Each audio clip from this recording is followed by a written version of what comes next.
വചനവീഥിയിലൂടെ father ജെ.ബി. Puthur. വിശുദ്ധ മത്തായി രചിച്ച യേശുവിന്റെ സുവിശേഷം, അധ്യായം 10, 40 മുതൽ 42 വരെയുള്ള വാക്യങ്ങൾ. പ്രതിഫല വാഗ്ദാനം.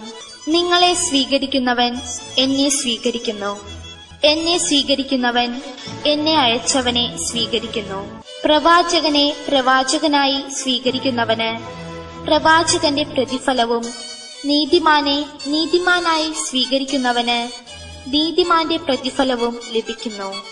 ഈ ചെറിയവരിൽ ഒരുവന് ശിഷ്യൻ എന്ന നിലയിൽ ഒരു പാത്രം വെള്ളമെങ്കിലും കൊടുക്കുന്നവന് പ്രതിഫലം ലഭിക്കാതിരിക്കുകയില്ലെന്ന് സത്യമായി ഞാൻ നിങ്ങളോട് പറയുന്നു.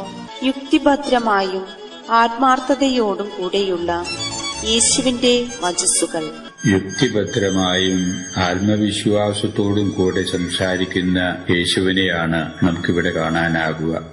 സമൂഹത്തിലേക്ക് പ്രവർത്തനങ്ങൾക്കായിട്ട് നിയോഗിക്കപ്പെട്ട ശിഷ്യന്മാരോടായിട്ട് അവിടുന്ന് പറയുന്നു, ആരെങ്കിലും നിങ്ങളെ സ്വീകരിക്കാൻ ഇടവരികയാണെങ്കിൽ അത് എന്നെ തന്നെ സ്വീകരിക്കുന്നതിന് തുല്യമായിട്ട് ഞാൻ കരുതും.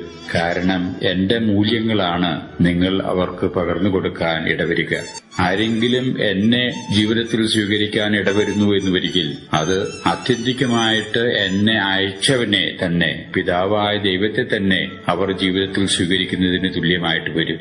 കാരണം ഇതെല്ലാം ഒരു ദൈവിക പദ്ധതിയുടെ ഭാഗമാണ്. അങ്ങനെ ദൈവിക പദ്ധതിയുടെ ഭാഗത്തിൽ പങ്കുപറ്റുന്ന നിങ്ങൾ യഥാർത്ഥത്തിൽ പ്രവാചക തുല്യമായിട്ടുള്ള ദൗത്യമാണ് നിങ്ങൾ നിർവഹിക്കുന്നത് എന്ന് നിങ്ങൾ മനസ്സിലാക്കണം.